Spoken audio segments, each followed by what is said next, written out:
আজ কেন পৃথিবীটা লাগে তো সুন্দর, সে কোন রূপকার সাজানো এ চরাচরে, সে কোন রূপকার সাজানো এ চরাচর।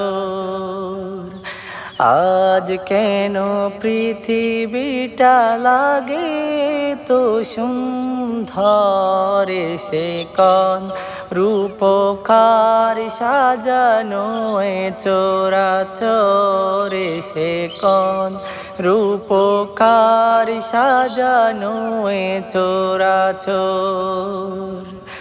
চারিদিকে নবরূপে করে ধরা জলমল, সেই রূপ দেখে হয় কি ধাই সুশীতল।